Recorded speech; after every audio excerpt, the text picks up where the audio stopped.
Hello, my friends. It is Alexandria Nicole, and I am so happy to have Brianna Clark Johnson with us here today, the owner of BCJ Insights. I want to make sure I get it right. So, thank you, Brie. Thank you so much for spending time with us and being here today. Welcome to Thriving Thursday. So, Uh, tell us all the things. Tell us. well, thank you so much for having me. I'm so excited to be here. The thing that I do that I love to do is talk about human resources and helping small business owners overcome whatever that block is, that nervousness, that fear, that discomfort that comes with knowing I've got to run my business. I've got to do all of these things. And now I'm ready to hire a team. And you're telling me I have to do HR on top of it. I Yeah. promise it's not as scary as it sounds. And there are people out there who are like me who love it. I love doing that, especially because it gives me a chance to really focus on the human part of that, right? That Yeah. H in HR is the most important part. And it's the Yeah. thing that, as a small business owner, you have such a fabulous opportunity to create the environment that you always wanted to work in. Right, right. That's right. We do have the ability to create the culture that we honestly probably wanted to work for ourselves when we were in the Absolutely. navigating the employee space. It's always situations I find I come across just lived experiences and people that I coach. Like I would never do that, or I would never create a culture that was this toxic or this unhealthy. Right. So that's the beauty about it is we have the ability to kind of grab the bull by the horns and create the culture that we want to, right? So, with your Absolutely. HR services, what does that look like? When somebody partners with you, what kind of services do you help them with? Do you train them, or is it the type of thing where they just can completely outsource that to you? It can be a little bit of both. So it can be anywhere on that spectrum. Maybe you come to me and you say, okay, I'm working by myself right now. It's just me. I'm doing all of the things. And I need to hire that first person. And I want to make sure I do it right. We can either work together and I can be involved in that interview hiring process, or I can set you up with all the tools that you need. Once you have that person or those people, however many people you're looking to grow into, Right, right. I can be as next to you, holding your hand the entire time. If you want me to be someone that team gets to know and gets to interact with, I love doing that. If you want me to be behind the scenes, so that if you're in a conversation with someone that reports to you, and they ask you a question, you can go, "That's a great question. Let me do some Right, research." And then you pick up the right. phone and go, "Brie, I don't know what to do. What should Right. I What's the be doing?" rules on this, Free? Right? Like Yes. that is one of my favorite things, and people who have worked with me in the past, everybody knows that is my tell, is when you ask me something and I don't have the answer at my fingertips, I will say, "That's a great question." And there is so much about HR, especially, where it is worth taking the time to say, "I want to get you the right answer. It's going to take me a minute." Don't Yes. worry about trying to do like HR on the fly. Spontaneous HR makes me very nervous. It makes me very uncomfortable. Take the Yeah. time to make sure that you're doing it right. Right. That's what we want. We want to do it Yes. right. And there's no harm in taking that extra time to be informed in the way that you need to be so that you are making sure that you pair your clients with the best people possible for their company, right? Because we Absolutely. know, I'm not sure everybody that's watching this is in very different spaces of their business. Some people are aspiring to be entrepreneurs, some have been in it for 3 years or less, some are veterans, right? But wherever you are in your journey, understand that the team that you build is paramount to the success of your company. We homeschool our daughters, and one of the examples that I show my oldest, she's 13, there's this picture of a pear and it's beside another pear, okay? And one half of the pear is rotten, and guess what it's doing? It's infecting the other pear that's beside of Yes. it, right? And it's a beautiful visualization of how important it is to align yourself and partner with people that are not toxic and not rotten, because guess what? That pair is going to affect another pair on your team, Absolutely. right? So you have to It you is. have to hire properly because it can be detrimental to the growth of your company, right? So do Exactly. you handle the recruiting as well for your clients? Like, okay, I what does do. that look That like? is. So a lot of that looks like we'll sit down and I'll ask a bunch of questions and we'll talk about for this person that needs to join your team, what do they need to do? I will ask you all of the questions that I would encourage that person to ask you. So what does it look like to be successful in this role? What are the skills that you need to have? What is the experience? What is the willingness to learn? Because there's a lot of things, if you're looking at different HR resources, you'll see the phrase transferable skills a lot. And that to me is such a fabulous thing to be looking for because maybe you need someone who is absolutely an expert in customer service and you're in a space where you deal mostly with financial services.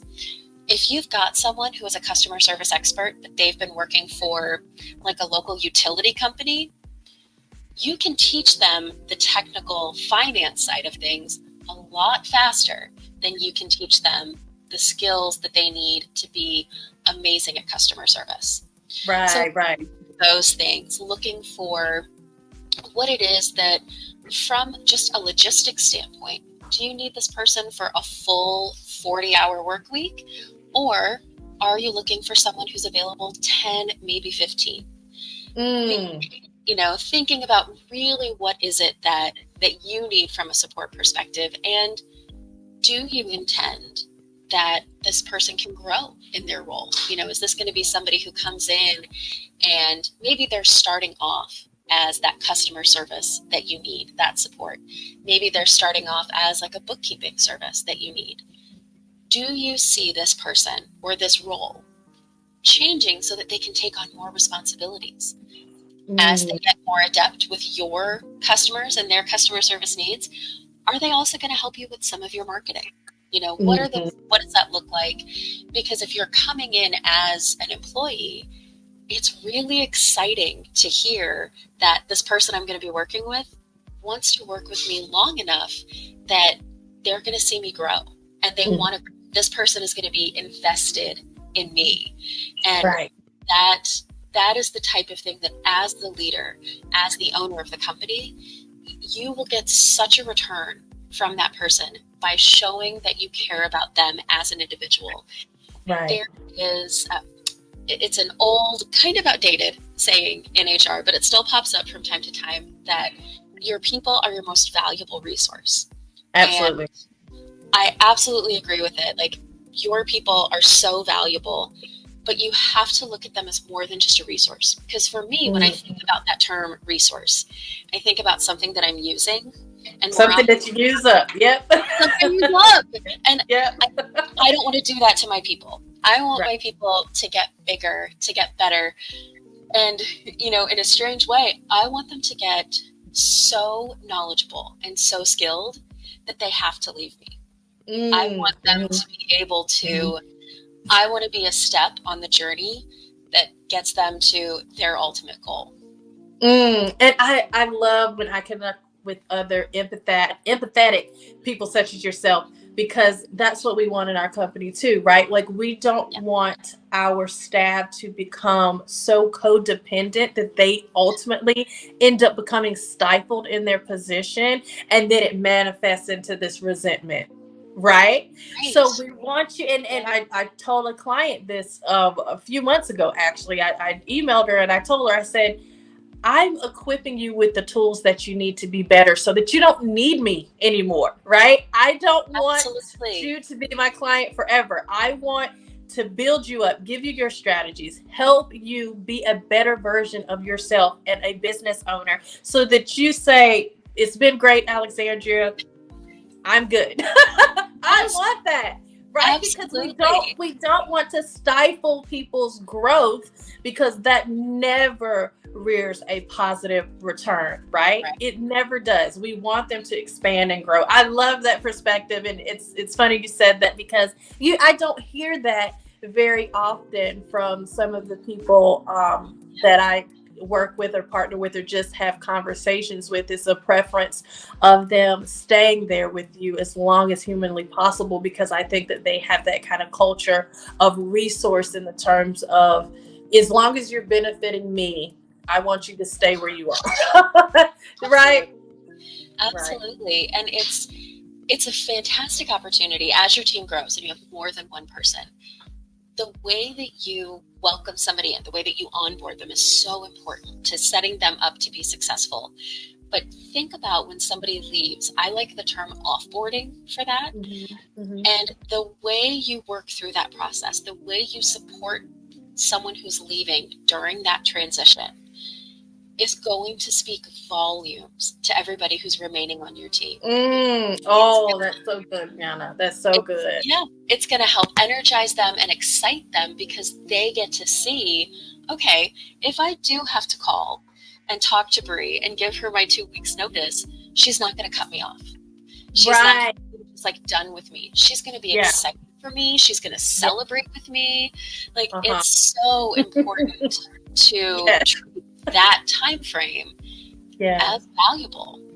Oh, isn't that true? I love that. And isn't that a result of our lived experiences, like being with a company, feeling valuable while you're there, and then when you're ready to transition into another position, then perhaps cutting your hours down or cutting your schedule, or everybody just kind of gives you the cold shoulder. It's like, well, you won't be here in 2 weeks, so I don't really care. And how that just makes you feel even worse. Yes. Right? So I think that's a part of the experience, and wanting to use our negative past to create a culture that differs from that, right? Yeah. Absolutely. Yes. So tell me why you started your entrepreneurial journey and decided to choose this path. So I am what I like to consider an accidental entrepreneur. My husband and I have 3 amazing little boys, and our oldest has special needs. He is one of only 300 people on the planet who share his specific diagnosis. So lots of doctor's appointments, lots of research on our end, and it kind of pulled me away from my job at certain times. But, being in HR, I made sure I was doing it properly. But at the point that we found out that baby boy number 3 was going to join the family, we kind of looked at each other like, okay, what makes the most sense? Does it make sense for us to continue paying for childcare while I go to work? And we ran the numbers and it didn't. It just didn't make sense. And I'm sitting there trying to say, okay, what should we do? And my husband, who has been my number 1 cheerleader from day one, was like, you could do this. You could do this as a business. He's like, people could really benefit from what you've learned, what you've created, what you've done. And I kind of sat back and I thought about it. And it's that experience where someone else sees something in you that you don't see because you're too close to yourself. You're too close to it. You're too close to your own abilities. You feel like you see yourself a certain way. And it sometimes takes that other person to say, you'd be really good at this. Right. So yes. That is what got me started. And I love small businesses. The largest company that I worked for in my corporate experience was 30 people. Mm-hmm. So that small, tight-knit team is so important to me. And I was really fortunate at that company that had 30 people. I was directly involved in hiring 19 of them. Wow. Yes, Brie. Oh my goodness. Well, we've got to put a pin in that.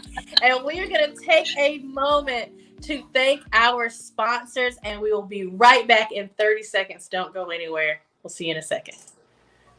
Dr. Emily Latran, a Forbes Coaches Council member alongside the founder of mom-owned businesses, Itachi Hokage, team up to bring a virtual business summit at a price you cannot refuse. You should attend if you want to have a 7-figure business that is highly profitable. Create an effective marketing strategy for leads and sales. Achieve a lifestyle of freedom where the business can run without you. Implement the right systems to increase profitability, create multiple streams of income, and much more. Sponsors and speaker inquiries are still being accepted. Contact us via email at momonbusinesses@gmail.com. All right. And we are back. We are back. Thank you so much to our sponsors over at Mom Owned Business. And we are back with Brie. So tell us more about your business and how you got started. You were telling us that it was kind of a necessary thing that you had to do to evaluate your income and stay at home with your sons. So, what would you say was one of your biggest challenges that you had to overcome when you made that choice? That is such a good question. And I think it's something that is somewhat universal for most of us who are entrepreneurs and business owners. And it really is at first figuring out, like, how do I manage my own time? I was so used to being an employee and trying to, manage myself based on someone else's strategic plan. So coming up with what it was that I needed to do and really looking at different types of data, looking at, just what worked, what made sense. Where was I supposed to be spending my time? And Mm-hmm. it's, especially at the beginning, it was so easy to get caught up with all of these are the things I think I'm supposed to be doing. This is what I should be doing, whether it was for the business or, for my home. I'm sure early on, I spent a lot more time folding laundry than I did on my marketing. And it took me a while to get to the point where it was like, laundry can wait. It's fine. It's not going to fold itself. It's also not going. Like, so figuring some of those things out. And I think those are some of the conversations now that, because I've done it for myself, it's so much easier for me to talk to someone and ask them, should you be doing that? Are you the only one who can handle that for your business? Or is this something that you can outsource? Oh, that's so good. And I think that's so important. I think that that's a challenge that a lot of us moms have to overcome is giving ourselves the grace to not try to be a super mom, right? Like we are trying to be superwoman in this area and we feel anxiety because dinner's not ready in the time frame that we think it should be, or I started the laundry but oh god I haven't put it in the dryer yet and and I still all of those things. I'm telling you, like I don't want to give up my focus because I'm flowing, I'm getting a good download of the information. So we have to give ourselves the space and the grace to not pursue perfection. Yes. While we are growing our businesses. And yes, it's easier said than done. And since our businesses and our the things that we're responsible for, and as we grow, as it's ever evolving, those steps are going to look different for us each time, right? Like Brie this year is not the same Brie she was last year. You're not in the same position in your company. Your sons are different ages. Everything is always changing. So we constantly have to audit our life and constantly give ourselves grace if we are not showing up in different areas in the way that we want to, and just breathe through it. It's okay. Nobody's going to shun you on your deathbed over that laundry you haven't folded yet. Right. Exactly. And it's one of those things where sometimes it takes hearing everything that you just said to remind me. And it just takes so much of that idea that it's okay. We're constantly given that message of you can do it all, and we just can't do it all alone. Yes. And it's recognizing that, as you go through and you prioritize and you think about what are the things that really make a difference for my business, for my family, for myself, then it becomes that much easier to identify what can just be deleted completely, or what is it that I can bring in somebody to help me with? Yes, that delegation part, because we do. That's another part of the grace, right? Absolutely. Is that we will put a lot on ourselves. And do you ever get caught up in this? Oh, I should be able to do this. I should be able to. I got this. Absolutely. And then you start to shame yourself, girl. It's real. Because you're like, I should just be able to make my son's breakfast and fold these clothes and send those emails and make these calls and consult with this person. And then it becomes a shame spiral. Like we've got. Yes. Yes. So we have to be aware of that, and we have to correct ourselves when it's necessary, because as long as you are honestly, truly doing your best and showing up as your best version of Brie and my best version of Alexandria, if we're really giving it our all, we have to be comfortable with dropping the ball sometimes, right? But striving for excellence, letting that be a part of our culture and who we are, but also not beating ourselves up if we miss the target from time to time. You know what I mean? And especially as moms, we sometimes have this thought of, it's just going to be faster if I do it myself. Yes. It's going to be faster. And in the long run, it is faster if I tie the shoelaces. It is in the long run. But that's such a short-term benefit, because ultimately I need him to know how to tie his own shoes. And the same thought process can apply to figuring out the best way to delegate and let your team learn how to do things. They're probably not going to do it the exact same way that you would. And as long as there's no like health code or tax code implications to that, you're fine. And give them a chance to learn, and give them a chance to figure out a way to do it better. Because if you've hired the right person, they're going to be better at this than you. And then you get to say, I'm so glad you changed this for us. Yes, and I say this on almost every episode because it's so important. But having your standard operating procedures in place before you're even ready to hire a team, right?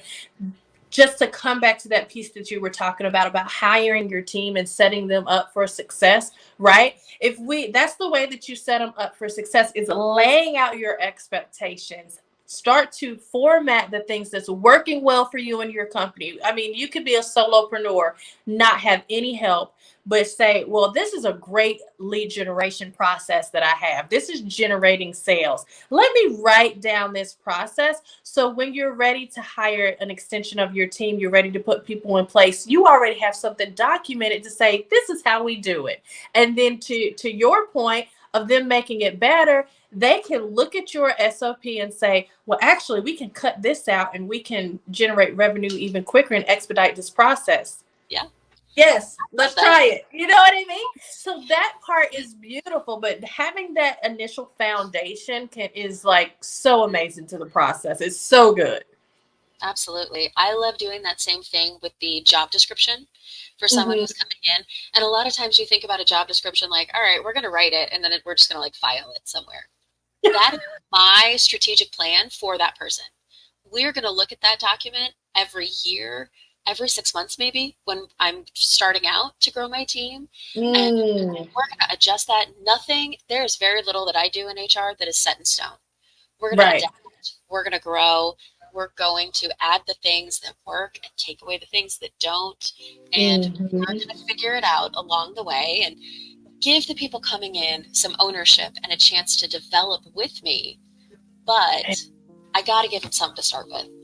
Absolutely. Oh, that's so good. And it is so malleable, right? It's always changing, because you might have a job description for an assistant, and as your company is changing and as you generate more offers, you might think that this beautiful job description that you have out in, section 1.A, you feel like this is going to happen, and then you do away with the process that isn't even relevant in.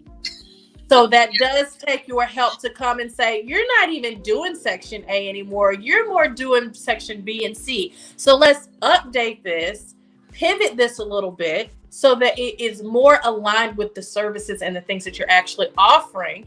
And so that there is clarity for your team to actually win, right? Speaking of clarity is one of my favorite words. Clarity is my daughter's name. And you offer free clarity calls to people that are interested in partnering with you. So with the clarity calls, what can they expect from you? that to me is like, it's like a little mini coaching session. You're going to come with a question. We're going to talk about what it is that you need. We'll talk about what it looks like if we get to work together beyond that phone call. And it gives you a chance to kind of check me out and test me and say to yourself, you know, do I think I could listen to this woman's voice for longer than 20 minutes at a time? And if the answer is no, I'm going to talk at you a lot. So you need to know that. But it's also identifying when you're that entrepreneur and you want to do all of the things, where do we get you started? You can only do one thing at a time. So what's that most important thing for you to be focused on? That's so good. That's so good. So tell people how they can contact you. We have it on the screen for you, but if there's anything else that you would like to add, now is your time, my darling. The best way, if you want to get set up with that clarity call, is to send a text, make a quick phone call to 317-292-7381. That gets you directly to me. That's my direct line. And we'll find a time, we'll answer some questions, and we'll get you started. I love it. Thank you so much, Brie. Thank you so much. Thank you for having me. Absolutely. It was such a pleasure. I'm super excited. I hope that this is beneficial for you and your human resource company. Congratulations on taking the step, believing in yourself, prioritizing your family, which a lot of us do. We do it for our kids. We do it for legacy. And thank you for being vulnerable and sharing about your son and a lot of the things that, you know, positioned you to make this choice. So I'm proud of you and I appreciate you. Thank you so much. Okay.